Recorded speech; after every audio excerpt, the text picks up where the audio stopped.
I think that there are different aspects. There is the conflict, there is the migration that is a consequence of the conflict.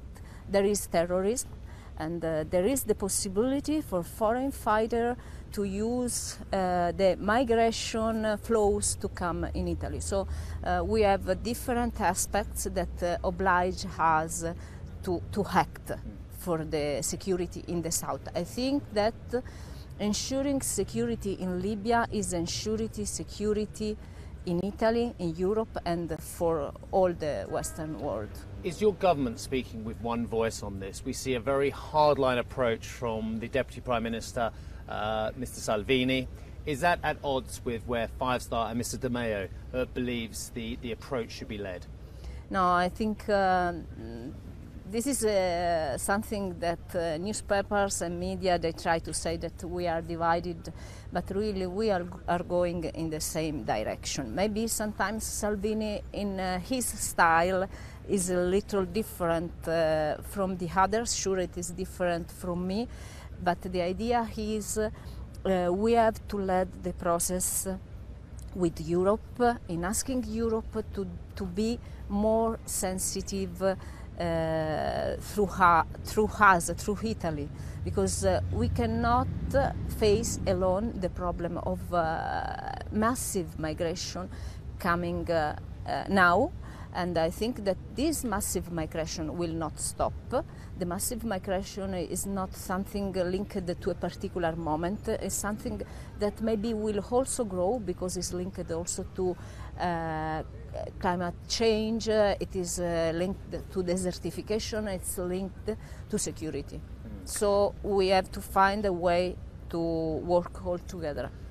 The concern in Italy and in Greece is that Northern Europe, that Brussels is not listening to those very valid concerns coming from these southern states, that it's falling on deaf ears, that they are looking at other threats.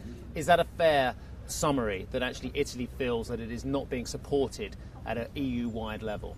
In this moment, it is not being supported really, but I hope for the future, because we share the same problems. So it's not possible that they don't understand the problem of Italy. Some, such as Mr. Orban and a new government in Austria, are being more hardline about the spread of responsibility once migrants reach European shores. This doesn't sound like, once again, that Europe is speaking with one voice. Italy wants to get more action at a country by country, at an EU-wide level. What practically do you think you can achieve? What practically can the government achieve to get Italy to change, Europe to change? I think that if they don't want to share with us this burden, but when I say burden, I'm thinking to the negative aspect of migration, but there are also some positive aspects. They cannot share structural funds. So if we have opportunities and we share opportunities, we have to share also problems. But this is not a negative position from me. I think just that we are in a process in which we have to have a major role as Italy to let the other country understand our position.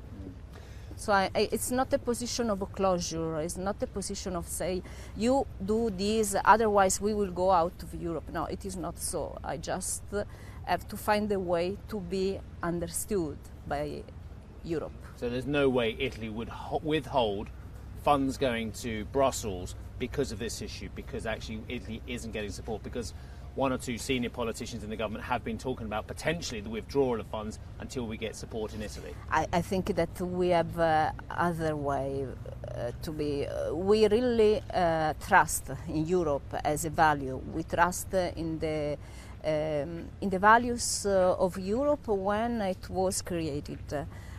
So there are other ways.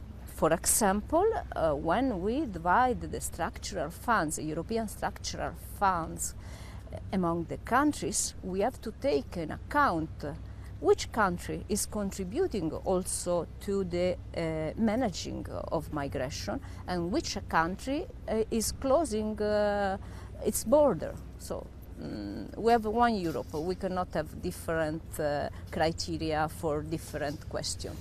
Just a few more questions, if I may. Italy has an enormous debt load. It is well documented. We know that Italy has 132% debt to GDP. The financial figures are being thrashed out now. The world is watching Mr. Tria's efforts to rein in government spending as well. What hope is there amidst this very tense atmosphere for Italy to get defence spending up to anywhere near 2%? In this moment, I think that is very good to answer with the answer that has been given by Tria before.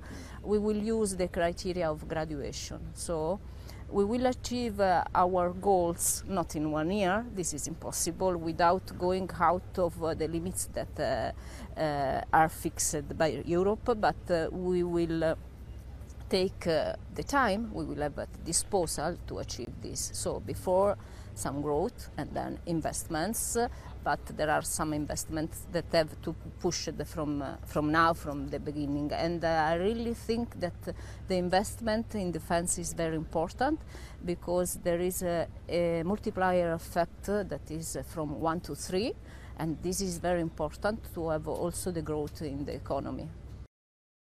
Hey everybody, it's Hadley Gamble from our new CNBC Middle East Bureau in Abu Dhabi. Thanks for stopping by. Now to watch more, you can try one of the videos that just popped up on your screen. And don't forget to subscribe.